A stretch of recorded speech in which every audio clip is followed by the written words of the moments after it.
The book that started it all. Okay, this is the Q&A session from Monday, July 16th. It's about an hour long. Hope you enjoy. Hey, just want to say thanks to everyone that bought. The porn is always in the DVD player. Sales are going really well. As a special thank you, what I'm going to do for anyone that bought the book, I'm going to have a Ask Me Anything webinar August 30th, 8:30 Eastern Standard Time. And essentially, it works like this.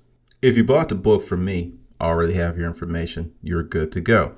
If you bought the book on Amazon, just send me the receipt to the porn is always in the DVD player at urbanpackrat.com.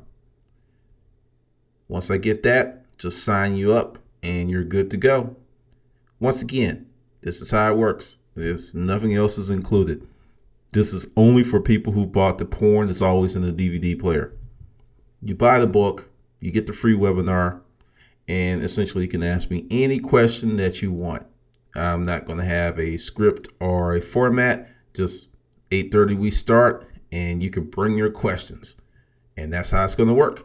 And once again, thanks to everybody that bought the book. I really appreciate it. And I'll see you at the webinar. Hey, just wanted to clear up some things. I've been really busy lately working on books, so I'm behind on email. Just caught up on some, and there were people asking, hey, how do I get the 3-book deal? How do I do this? I'm actually going to do a whole nother video on that later. But just to touch on those subjects, if you want any book, most of them are on Kindle. And if you don't like ebooks, you can go to my blog, www.urbanpackrat.com, hit the book tab, and there they are. So you can get it either way you want. And there's a link under every video also going to the ebooks and the physical books. So there it is, just letting you know. And hopefully you will enjoy the video.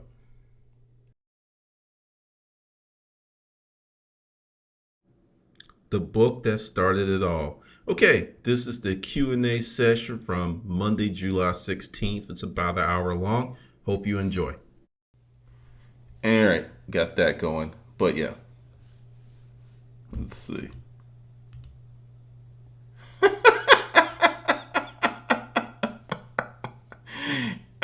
That's too funny. That is really too funny. One of the reasons that I haven't recorded this stuff, and I'll just share this with you. Finding a place to host video is crazy expensive, takes up a lot of bandwidth, and people like to share. Last time I did it, I was getting way more views from people that signed up because people was like, hey, use my password. And that one month, it was like $1,500 in video, for video. And it was just like, oh, we're not doing this again. So that's one of the reasons. I'm still working on that solution where essentially I can have it put up somewhere where you can download it and have it forever and ever. Also, moving along, because I'm not keeping y'all here all night tonight. Essentially what I've come up to, this is going to be around 30 to 35 hours worth of information, which is a lot. And hopefully will set you up to be more successful because one of the reasons I'm doing this, and the next boot camp, for anyone that misses it, or it's not going to happen until September because I made the decision because how to make money with estate, garage sales, and blah, blah, blah is coming out. And I also wrote another book. I'm really getting deep in writing, and I had to make a choice. It was either to continue to do this or to continue to work on my writing because it was getting to the point where I had to make a decision. So the boot camps are going to probably be like every quarter because it does take a lot. And also, there was some confusion about the boot camp and what are you getting? For $99.95, you're getting the boot camp and the digital versions of the new book, which is, that's what this boot camp's about. You're also going to get a boot camp for Craigslist. There's going to be a new revision of Craigslist. It's going to be more information. And the Ultimate Garage Sale, it's not going to be that much. I mean, I've looked at the book, and other than maybe a social media session, That's pretty much it. It is what it is. Okay, and there's some new folks who are at the 150 mark. What you're getting is a little different. You're going to get the print versions of these books. I charge more, you're going to get more. And that's kind of the difference. That's just kind of the difference, and that's it. So boot camps 1, 2, and 3, and also on the Q&As. Last week went pretty well. A lot of people enjoyed it. They thought it was coming just right. Some people thought it was too much. So I'm going to adjust that a little bit as best I can, because that's the reason, if you want to do some stuff on your weekends, and there's going to be more activity, more, when I send you something, it's like, do X, Y, and Z. And when we get to the session of how to locate storage auctions, because I will touch on that briefly, there's this big noise about using these subscription services. And I say use them. Use them once and find out where the facilities are. But my first webinar, there was one here in Atlanta that was doing it. And the lady that took her told me that I told her about storage facilities that were not on that list. I don't know if that's the case now, but based on what I saw storage facilities go through on auction week, I don't see their value other than letting you know this storage auction has this potential number of units, because once that information comes out, it starts changing. People pay that day, people pay the last minute, and I don't see a storage company. Actually, I see it being not really being detrimental, because say the storage company has 1 unit. Are they going to call you up and let you know that they have 1 unit and then this other place has 20? It's a no-brainer where you're going.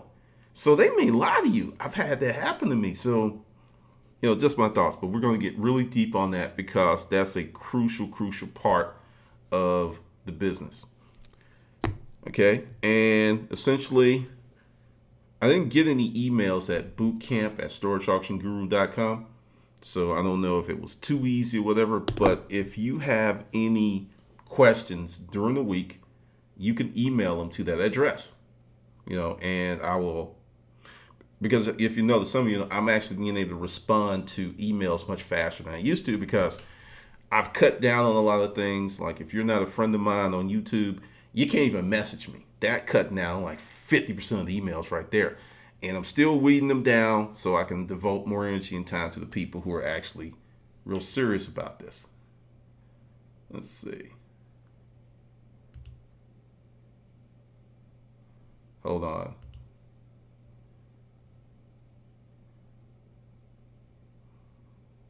Okay, so I'm going to open up the questions. Yeah, so we can do Q&A right now. Here's one from Melissa. Will all the webinars be on the new websites? I'm in the process of trying to figure that out, because this is the reason. I don't know if you know this, but there's been 3 websites that I've had to send C&D letters, cease and desist, because they have plagiarized my stuff. I understand we live in a digital age and people want to share, but to be blunt, I'm tired of people stealing my shit. And if I put it on the website, people are going to share it. I'm under no illusion that that's not going to happen. Even the folks who paid a lot of money, they're still going to share it, their password to a friend, an uncle, someone, then they're going to pass that password on, and that irks me. Don't know how to actually get around that, but essentially what I will do is be more available for questions and answering those things, because essentially I want to change the webinar format a little bit better, and I may have to use another company, because essentially what happens is you send me a question and I answer it, and I would like more engagement. So I'm trying to figure that out. But at this juncture, the plan is to put the actual Q&A sessions somewhere where you can download them, where they'll just be on your computer. And I haven't, that right there, that's a challenge, because with video, it's very heavy in terms of information and uploading and stuff. Like some of my YouTube videos, they take an hour to upload and they're compressed. When I first started, some of my YouTube videos, and they were much shorter, took 3 and 4 hours. Things have gotten much better in the last 3 years, but that's a challenge. But I'm still working on it. Summer heat's a beat down. Okay.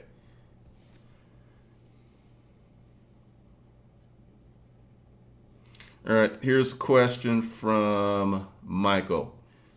Wait a minute. Is that one question or two? Okay, one. How did you run things from your warehouse? For example, did you just open to the public on weekends and do storage auction buy and loading during the week? Okay. I had a partner.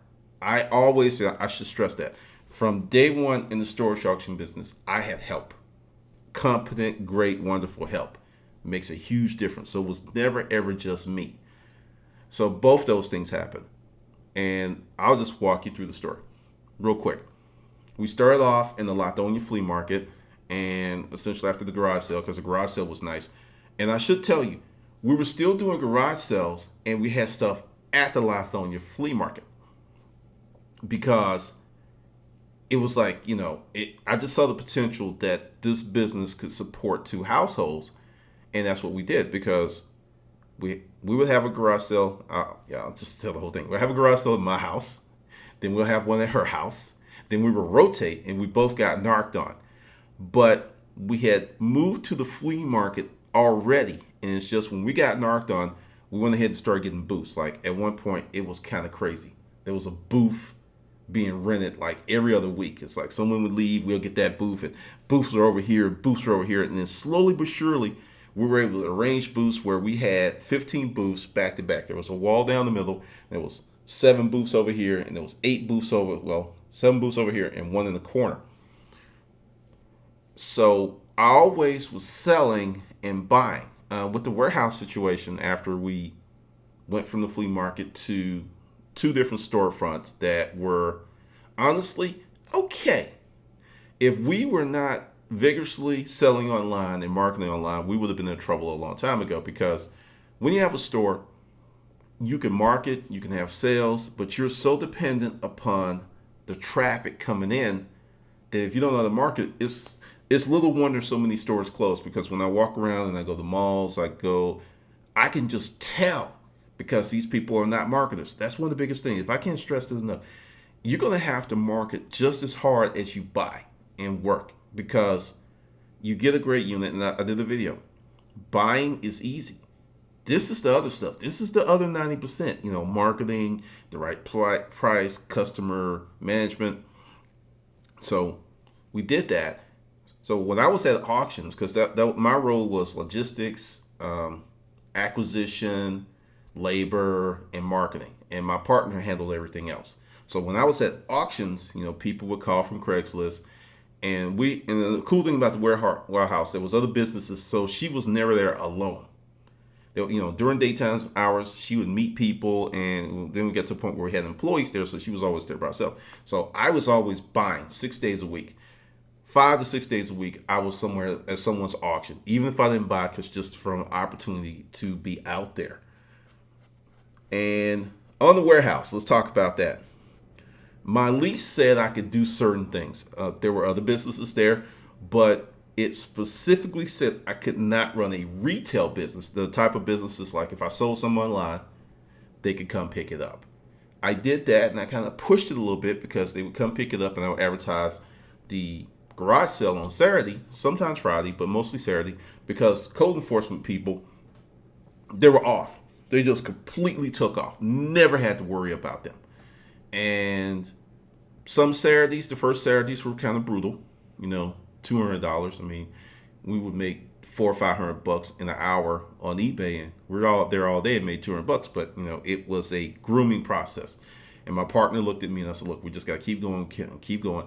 And around week 6, 8, it picked up, and then from there it started walking. From there it started running. This was not an overnight thing. It took a while, but once again, we were selling on Craigslist, we were selling on eBay, we were selling on Amazon. 7 days a week, money was coming into the business. That helps out tremendously. So yeah, all of that stuff was going on all the time. Buying, loading. Sometimes I would go to an auction on Saturday and take the truck with me, and if I could load up the unit, I would bring it back because there was 4 phases to the garage sale. People come first thing in the morning. It would be a lull. They'll come in lunch. Then it would kind of peter out. Another group around 3.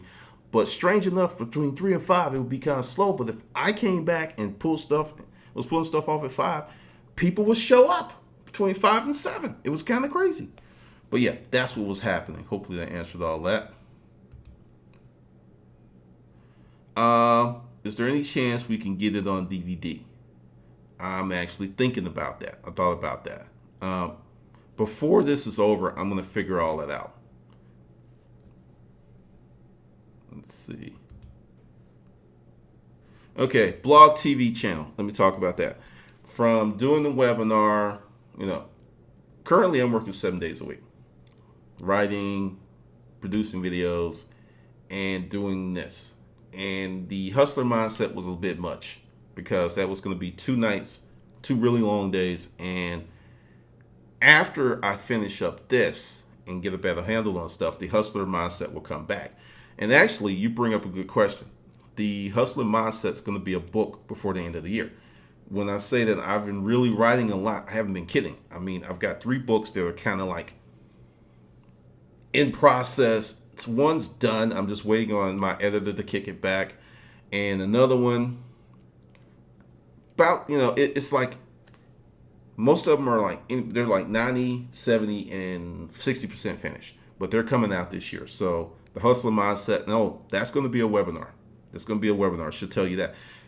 So that's why the poor blog TV channel kind of got kicked to the curb. I mean, I'm going to bring it back at some point. I can't say when, but once I do this, because, this takes priority.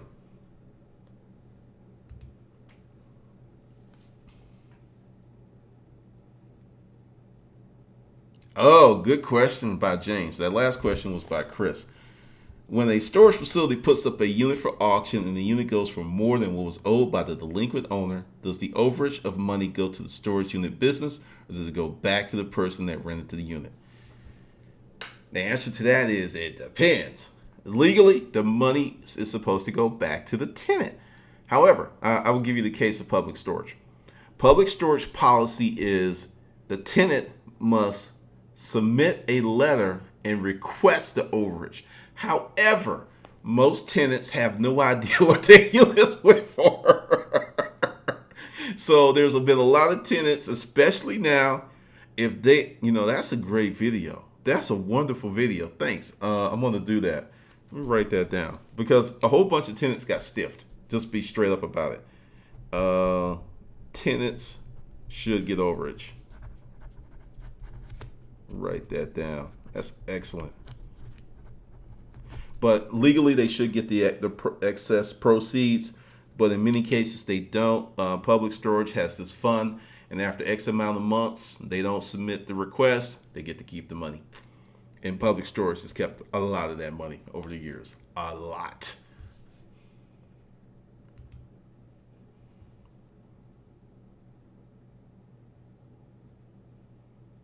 All right, this is from Michael. What numbers, metrics did you keep track of? You sent us the generic P&L word template, but I was wondering if you could send what you use for business.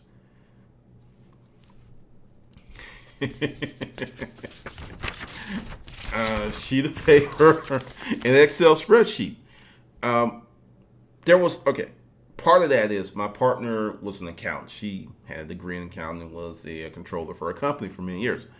So she did all that. I gave her, the numbers of how much a unit cost, and she did all that stuff. So, but that's why, let's talk about that. On accounting, I'm real hesitant to give out accounting and legal and tax advice for some serious reasons. Where you are determines what may happen with you for tax. And if anyone tells you that the same thing applies across the board, they don't know what they're talking about.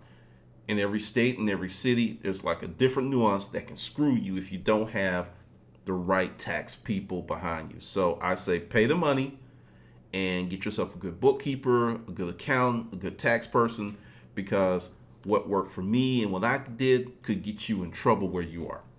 Because I was, as you can tell, I was kind of like, I would walk on the edge, and sometimes when no one was looking, I crossed that line. And I'm not going to sit there and say, this is what you should do when I know that a lot of stuff I was so borderline because, I'm not as risk adverse as to most people.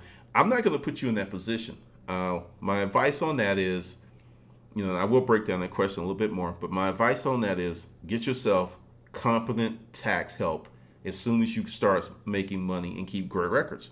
Because I will say this, if you are unemployed and you have a spouse that works and you get in this business, the right tax person can offset your spouse's taxes so much with this business that you're going to get killer refund every year. If you do it right, and I'm not talking about lying, I'm not talking about cheating, I'm just talking about keeping great records. But essentially, the big things I kept track of was how much I spent on units, fuel, and labor. Those were the biggest metrics because I'll give you an example. Say I just lost my mind and bought a lot of units, and I loaded a lot of units. As you know, if you're in the business, you tend to acquire this stuff much faster than you sell it. And there was a ratio that I developed for our business. Is just when we got to a certain number, I knew things weren't going to go well because that was one of the reasons for moving to a larger warehouse. You could only sell so much small things so quickly. There is, and I didn't realize this until after I got the business, but there's a metric that the most successful retail operations use, and they have to have a certain percentage of floor space to be successful. It's part of their business plan. They can't, if you ever notice that you'll see a certain store, it's always in a certain size building. Publix, grocery stores, there's the similar size. You'll see Target, there's like a regular Target, then there's a super Target. There's a reason for that because I was reading in the business book, and I can't remember which one, that if you don't have enough floor space, it's hard to make your numbers because you're going to sell 20-30% of what you have on the floor. So the more stuff you have on the floor, the more stuff you're going to sell. It took me a minute to wrap my head around that. But yeah, and also on my stuff, so far I'm in good stead with the RS, and I'm not really going to put out too much personal stuff, just to be frank about it, because I'm kind of like, I had issues with them before, and it doesn't take much to start that dragon again. Marcus Long, whatever happened to the pay site? All right, Marcus, all right, let's talk about this. People are not watching the videos. I put that information out, and I actually sent an email out. The pay site is going to go live August 15th. And part of this whole deal was the pay site and the webinars. I put out an email, and I sent it out. We're going to do the webinar first because my website designer was screwing me. So that's what's happened to the pay site. I had to hire someone else, and once we're done with the webinars, we're going to move off into that, which is going to be more information. And I got a question. I've sent out emails, and today I got a flood of emails because people wanted to get in and they weren't getting stuff. If you bought something from me and you use one email address, but you get your email at another address, because I'm going in, because today I went through and I was going through emails, and I noticed that, there were people in my Outlook book, well, not Outlook, I use Map, my address book, they had 2 and 3 different email addresses.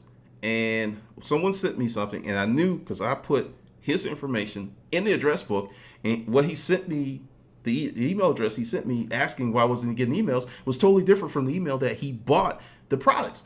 We use the email address that you bought your products with. That's the email address we use. And if you stop using it or changing it, that's why you haven't been getting any stuff.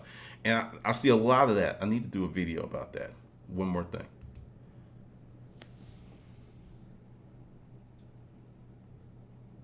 All right. This is from Shannon. I read the 4th of July book you put out, and I really liked the story of the guy that lived in an apartment and he didn't have space or a lot of money. I don't have space to put any furniture or really big things in my house. but my basement is full of eBay and Amazon stuff. Should I do the same thing as he did, rent out a unit just for space, then eventually rent a warehouse? I'm 18. Whoa. Okay. Let's take some steps here. You have to do what's comfortable for you, because when you get to the point of renting, you know, renting a storage unit is pretty, to me, risk free because it's month to month and you don't have to lock yourself in forever and ever. What this gentleman did, because he was one of my early webinar people, and he told me a story. I was just like, dude, you don't have enough space, because he lived in a walked up, an apartment. So he had, at one point, 6 storage units rented, and he was selling out the storage units. Long story short, for you, before you, essentially, if you buy a storage unit that's kind of close to your house, I would say, when you buy it at auction, rent it and sell out of it and work out of it, because getting a warehouse is going to be expensive on more ends than you want right now. I would say keep doing what you're doing and just kind of move into it. Like, you get your unit and you can't store the furniture, just sell the furniture where it is, out that storage unit. And you're 18? Wow, that's incredible.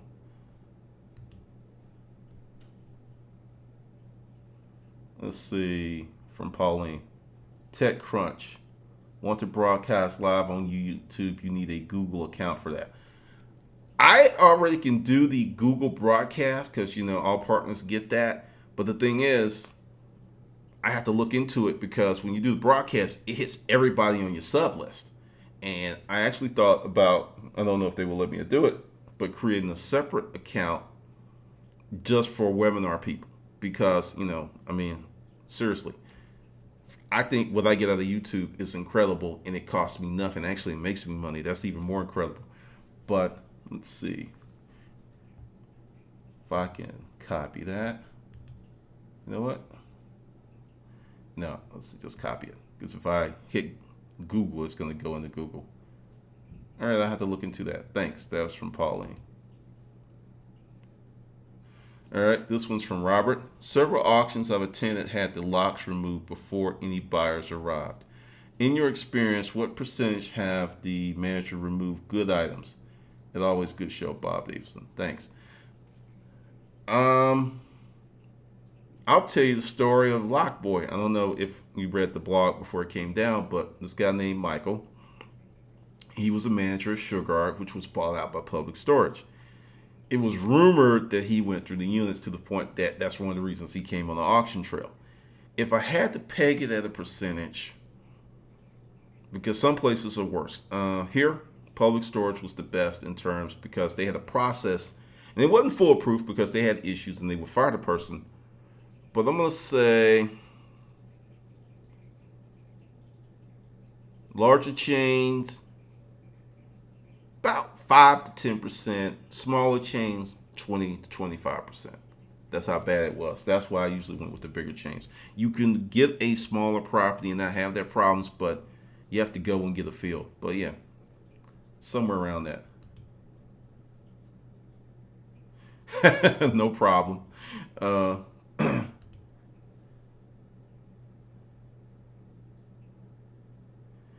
I will tell you something. This was from Michael. Did you ever sell anything at Gallery 63 in Atlanta? I only asked because I like the show and I know you live there.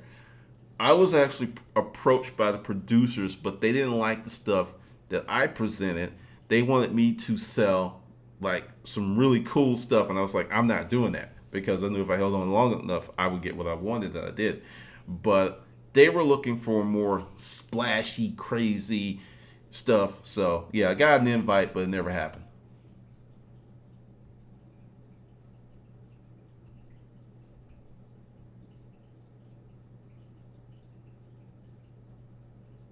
Let's see. Okay, that was it for the questions. Anything else? Let's see. Let me go through these again.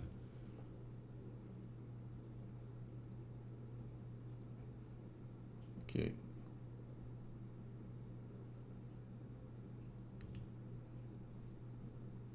Okay, so yeah. All right. Well, that looks like it's it for the questions. I will say this: essentially what I'm trying to do with this book is give you as much information as possible. And for the new people, because there's some new people here, that's exactly what this webinar is. This webinar is how to be successful in the storage auction business since the TV show's premiere. Yeah, I finally came up with the title. And essentially, I'm going into things that I never went into on YouTube or just kind of touched. One thing I was thinking about, like when we get to the acquiring information section, one of the things that trips up a lot of people is they think it's just go to an auction, buy some stuff, then sell it. Sometimes what you do before the auction even happens is more important than what you get, because I'm a data junkie and I work for two companies that were sales driven organizations, and that's where my philosophy comes from. You have to really think, like, I'll give you an example. Say you go out to a unit, you have say you go to an auction, you have a pocket full of money, but you don't have a store, you don't have an eBay account, you don't have an Amazon account, and you're not really familiar with Craigslist. The chances you failing are very great, because you may be smart, you may be a go-getter, but you have no infrastructure. And one of the things I learned is your buying is predicated by your infrastructure. If you have no infrastructure, you're going to buy yourself into a hole real quick, and you're going to struggle to sell, because you want to go to the auctions and acquire other stuff, but you need to sell this stuff. And that's why I'm doing this slowly, to kind of make people take their time and actually absorb the information, because I saw it on YouTube, I saw it in groups that people I know bought the books would ask questions that were covered in the book, and I was just like, they're not reading it. What is that? And that was like, So this is my, humble attempt to solve that situation.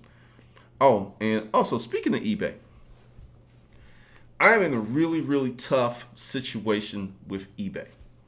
I want to say, don't put your stuff on eBay because of the massive changes and the way they're screwing a lot of people. I get emails, when I go through my old stack, I get emails all the time. It's just like, this happened to me on eBay. And people are not really doing anything. They're just selling a lot of stuff. I mean, it doesn't take much. And it's a struggle, because everyone here knows how I feel about eBay and PayPal. But the reality is, you're not going to sell some Salad Master pot handles at a garage sale or a flea market for the same money you're going to get on eBay. And I'm going to totally remodify that section about eBay, because unfortunately, based on what PayPal and eBay are doing, you're better off just putting what I'm going to call mid-grade items on eBay, things that you can't sell, and just really work on, developing your own flea market, Craigslist, because it's insane. And I know the pain of having a lot of money held, and someone's like, look, we don't care what you say, you can't have this money, and we're just going to keep it. And you just keep beating your head up against the wall. It's a very, very frustrating experience, and a lot of people that's starting to happen to. So I put in the book, don't open up an eBay store. There's some people who did, and they were successful. Kudos to you. But my stance on eBay is, it's just a necessary evil, and you got to be careful. And I'm really trying to figure out a way, because I got so frustrated with it, and I wasn't going through what many of you are going through, that I went out and found these people to sell, because I didn't want to deal with the emails. I didn't want to deal with the nut house. I just wanted them to sell, and I had 5 filters of people selling that stuff. And slowly but surely that came apart, because when we were forced out the business, I couldn't supply them any more stuff. I couldn't go to auctions.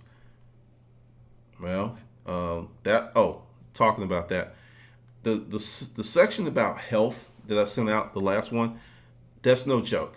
That is really, really no joke. Because I put in there because I've been in the hospital twice for that stuff, and that's another reason that I am not going back out there, because it's just a very physically demanding job the way that I did it. When you really have to take care of your health, I mean, that is super, super important. All right, here's a question. This is from Lewis. I want to learn how to spot the good quality furniture from the bootleg furniture. Are there any books, anything else out there that can help me with this? I bought a unit that the furniture looked solid and real nice. I had to sand the top of one of the nightstands. When I was sanding it, I could feel the wood had like separated like a bugle with a little piece of the wood came off, and I could see that like particle board. So it wasn't even solid like I thought it was. Wow. Okay, I'm gonna tell you about that. And this is totally going to the side. Believe it or not, a lot of brand name furniture that you think is solid wood is not. It's called modified MDF. Essentially, it has a wood veneer wrapped around a particle board core. You know, essentially what you experience. And Haverty's has it. Rooms to Go, mostly their stuff's like that. Crate and Barrel, a lot of these places have that stuff because it's easy and cheaper to manufacture. This is what I'm going to tell you with the furniture thing. People, and this is something that I experienced. So, people, there's a small group of people that's going to pay a lot of money for high quality furniture. A very small group of people. So, essentially, when you get furniture like that in the future, and it's like, essentially, I should give you some signs. If you turn it over and there's no name on it, it was made in China. Usually there's going to be a sticker on the import in China. If there's no name, and typically it's really strange what happens with solid wood furniture. Either it's going to be heavy as crap or it's going to be really, really light. Usually those stuff's going to be very heavy and the newer stuff's going to be pretty light. But if there's no name on it, you can't figure out what it is. And your finer furniture, except for antiques, will have a name on it somewhere. It may be a label affixed in a drawer. It's going to have a name on it. If it doesn't have a name on it, go on Craigslist and see what comparable stuff is selling for and price it at that and just sell it. Only fix furniture if you have to sell it. You know, don't invest a lot of time in it if you don't have to, because sometimes it is what it is. I've had bedroom sets that were just if I could just make them 10% better, I can get more money, but you have to look at your time. And unfortunately, all I can say, with if you have another nightstand, just sell it as is. People will buy that stuff. You're not going to get a lot, but trying to look at a room and saying, hey, that's high-end furniture, it's going to be very daunting, because I myself have been fooled once I dragged it out into the light of day. I mean, it can look, there's a lot of repos out there. One of the most common styles is a Queen Anne style, and you've seen it. It's that one with the curved legs, and like when I did that video of Mo, and I'm going to tell you something about that in a minute. If you get a Henry Dunn piece like that, it's going to be or stickly, you might be able to make a little change on it. But most of what you're going to come across in these units, about 70-80% is going to be Chinese imports.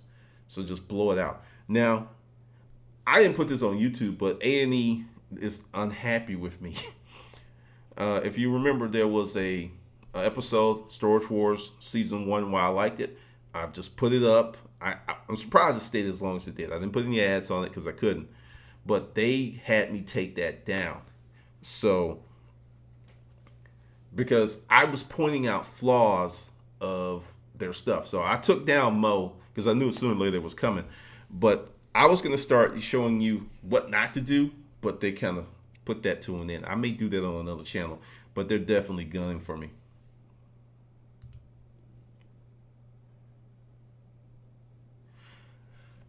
This is from Marcus. With Amazon, is it better to send them everything and let them deal with shipping, etc., or process everything yourself from your home? I can't make that decision from you. You've got to weigh it out based on your lifestyle. There's a guy on YouTube, Chris Anderson. He does Amazon FBA. He wrote a book about it. He's happy with it. He was doing like, I think, 6,000-7,000 a month. But just on my personality, I wouldn't do it, because Amazon, and in 5 years, Amazon is going to go the way of eBay. You already see signs. There won't be as much mistrust as there is for eBay, but as a vendor or someone selling on the platform, the screwing's coming. So You really got to do a lot of research on that. I mean, if you're comfortable with it, because I mean, seriously, you go out and you source products, you send it to them, and they sell it. You know, it's just like you do nothing other than the original work. I mean, it sounds wonderful, but I would do a lot more research on that, because if you don't have a lot of free time and you want to make some extra money, I mean, it's kind of the best way to go. But I'm a little leery just based on my experiences with eBay, and I've had some with Amazon as a publisher, because they had to redo a report one month because for some reason 50 sales weren't put on the report. Because, and I should say, whenever you buy something from me on Amazon, I don't know who you are. I may get like, this book was sold and that was it. Other than that, they, it's their business. I get nothing. Okay, this is from Jason. What about setting up your own website? I highly, highly recommend that, because this is the thing that a lot of folks don't understand. You're going to have to do a great deal of your own marketing, so you might as well direct it to your own website. Definitely, there will be a lot about that in the book. That's also in the current edition too. Have you heard of onlineauctions.com? They left eBay from Chris. I've never heard of them, but I will tell you this. There were some heavy hitters, Barberland liquidations. I don't know if Monster Pond is still on there, but essentially everyone that I used to model and try to emulate because they were really successful on eBay, they're all gone. With eBay, there is a ceiling that you're going to hit where you just can't make any more money. And it's, I don't know, I can't say it's purpose. They did it on purpose, but it happens. And Bargainland Liquidation was like the first titanium seller. The guy had a warehouse. He's just blowing out stuff. And for years, he was selling crap, but cheap crap. Everything was a 99-cent auction, and he was making, his volume was so high, he was making money. But with this, he got a lot of negs, but this went on for years. Then one day, they just pulled the plug on the guy. And, he wasn't doing anything different. If I can find his information, I'll do a video about that. But if you do eBay, you have to realize it's their business, and you're just part of their business, and they're not your customers. They're eBay's customers, which is one of the reasons that it's very challenging to try to communicate with people. You used to be able, you can email people, you can do all kinds of stuff. They cut all that out because a lot of people are doing side deals.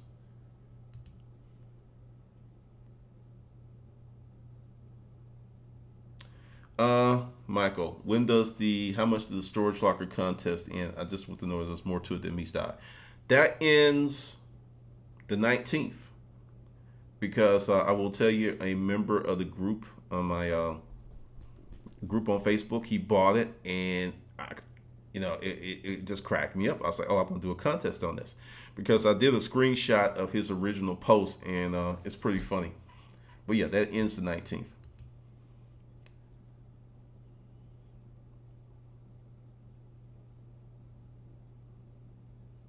All right, this is from Pauline.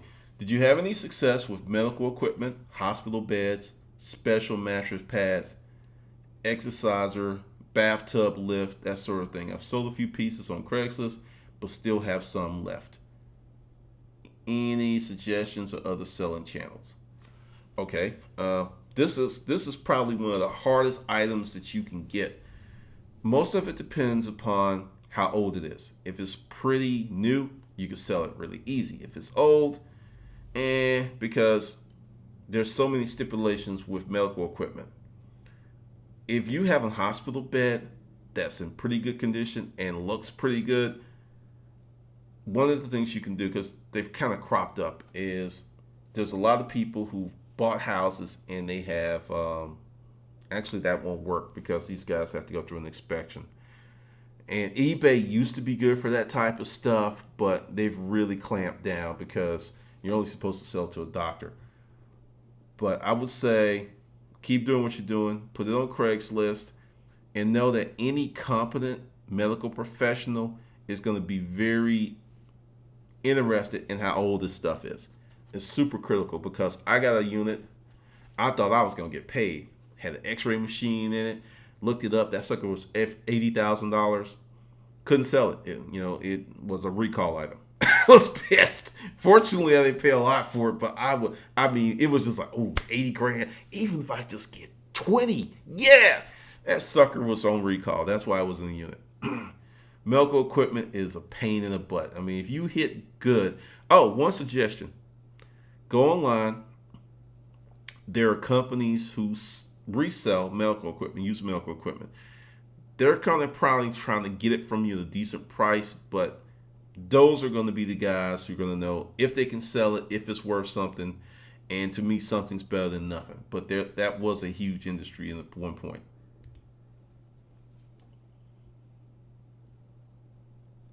When listed on Craigslist with multiple accounts, do you recommend deleting or keeping the older versions of the same ad, or leave all ads? Leave them. Leave them. This is from James. Because it doesn't really matter. Once they get buried, whether you delete it or not, it just really doesn't matter. And one of the reasons I said leave it is there are eBay junkies. There are people who, I'm not sorry, there are Craigslist junkies. There are people who watch Craigslist all day long. And believe it or not, these people hate you in the beginning. They hate you. You're always posting stuff. They're looking for something. They see your ads. They may flag them. But 6-7 months, they become comfortable with you because if you're posting that much and you're running a business, you're more trustworthy. I know it sounds really, really strange because I had a lot of people that told me this stuff. Yeah, I saw your ads. And it's like, yeah, I thought you were a scammer, but you kept posting, you kept posting. And this went on for months. So leave your ads. That's kind of like a calling card. It doesn't really matter if you delete them or not.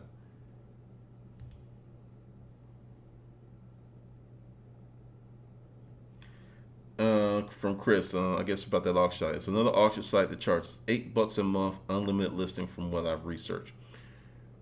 This has been my problem with other sites other than eBay. And the only company that had a real shot at giving them competition didn't really give a damn about auctions, and that was Yahoo. Yahoo auctions in the beginning was getting sales there. It was not as many as eBay, but they had a shot, and Yahoo just like, hey, we don't care, and they just went another direction. I have not seen another site that even comes close to what eBay does on a bad day, on their best day. I would say go in there, root around, and see if people selling stuff. If they're selling stuff, put it on there. I think, oddly enough, Etsy has been the best thing to come out for selling used stuff versus better than any other place. So, just check it out. But I've never heard of it, and I'm kind of dubious about it. But that could just be me. Oh, no problem. The Google Voice recommendation, that has saved my bacon many, many times. But, yeah, back to eBay. I'm getting a lot of people who are talking about that they essentially are getting like bent over by eBay on the regular. I mean, it's kind of crazy. And some of the things that you should know about Amazon, if you don't know, you can only have so many returns with Amazon, and you can only have so many bad feedback, and they will boot you. It's a ratio based on how much you sell. So if you don't sell a lot, say you sell 25 books and then 1 month you get 3 returns or 3 negative marks, they may boot you. That's how thin it is. So that's something you have to be really careful. And Amazon is more straightforward than eBay in terms of signing up, but they're very unforgiving. So once you get booted, because I had a friend who was, that was his livelihood. That's all he did for years and years, years. He was selling like 100 books a week, and he did something and he got booted off, and he got back on. They found out it lasted maybe 2 months. He got booted off again, and now he's doing other stuff. But yeah, be real careful with Amazon.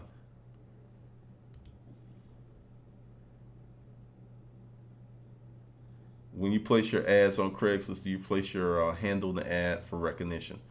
Actually, no. I did not, because believe it or not, people avoid those ads. I just put the item and presented the item as best I could when I would do Like we're gonna have our, for the weekends in the garage sale section, I would put, the upscale garage sale and all kind of pictures and stuff. I would do that, but regular posting, just item and number, item and number.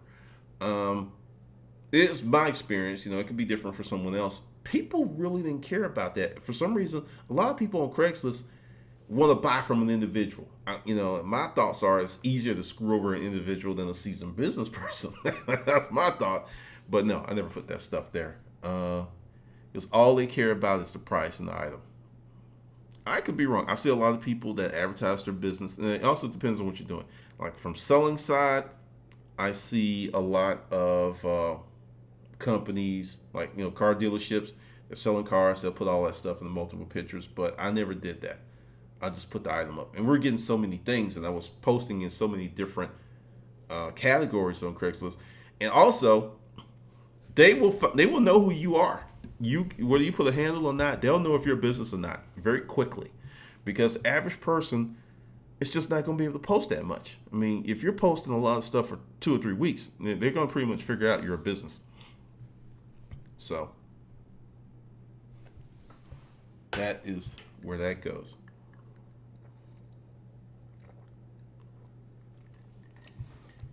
Okay. Like I said, I'm not going to keep y'all here this long. Tomorrow, you're going to get another piece, and then we're going to kind of intensify because there's going to be more. Hey, you need to do this, because when we get to the how to find the auctions and that stuff, that's going to be a little intense, because I spent maybe 20% of my time on that information. It's unforgiving. It's grunt work. It's not glamorous. You will get headaches. But by grooming your information, that enabled me to get a lot of great deals on units, because other people don't do it. And also with the subscription service, whatever information they're giving you, they're giving to everyone else. So I don't see how you can get like a complete deal. But another thing is, the auction thing is kind of dying down. It is really dying down. So for those who are in it long term, it's going to get better. Let's see. Here's a question from Elisa. I guess. Okay, Martinez.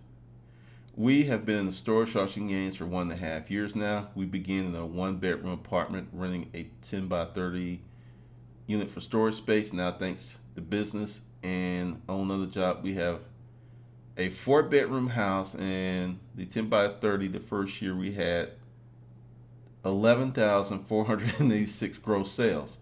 11% of profit. We bought around 30 units that year. I know that sucks, but we survived. This year we're at 32% profit at 7,000 gross retail and around 15 units bought this year. It looks like it would keep going up, and I just want you to hear at what point we are in the game to go, main goal to go full time. No problem. I got the gist of that. Okay, let's really look at that. That's actually pretty good. You're actually have bought less units and you've made more money. I mean, seriously, that's you going in the right direction. And part of that's normal, because when you get into this business, this is unlike anything else that you can even think of. I mean, think about it. You wake up, you go to work, and you go out there and you can buy a room that can have a car. Well, they've cut back on cars, but in my day, you can have a car, you can have a business, you can have a logo shop. It's all over the place. I mean,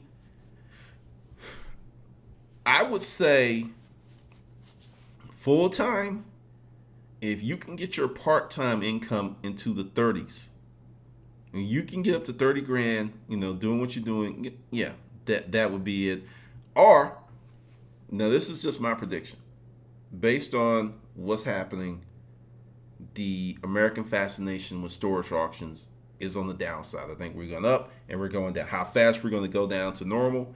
My prediction is we're going to be closer to normal this time next year, next summer, because the economy, I don't know, it's for some people it's getting better, for other people it's not. But as the economy gets better, there are a lot of people who are thinking about this, they're not going to do it. So, and it's also for a certain kind of person.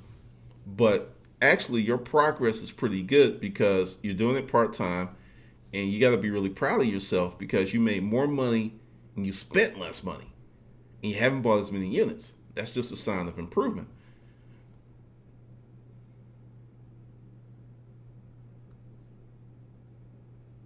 All right, this is from Ernest. What are your thoughts of the storage facility auctions versus the pods? Are they both about the same as for stuff in the units? Oh, hell no. Oh, God. I'm about to lose it.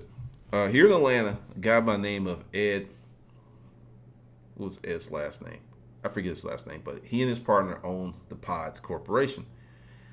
Um, this is how pods work. You know how the whole thing is like people get on like, oh, neighborhoods, whatever. There's only going to be so many pod locations, and forget neighborhood.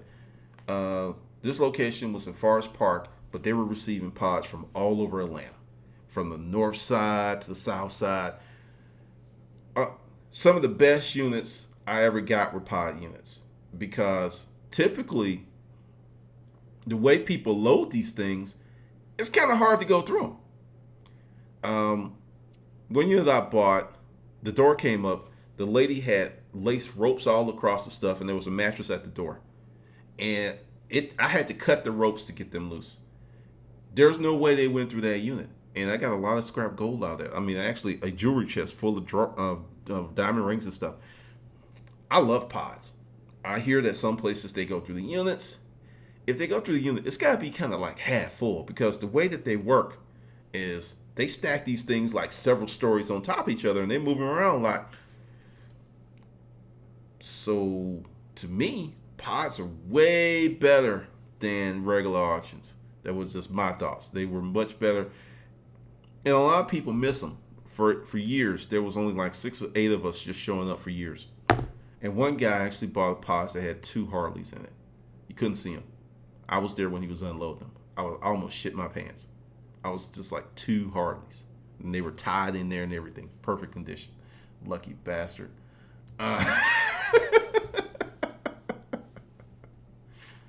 Oh, no problem. Is cool. Yeah, because you're moving in the right direction.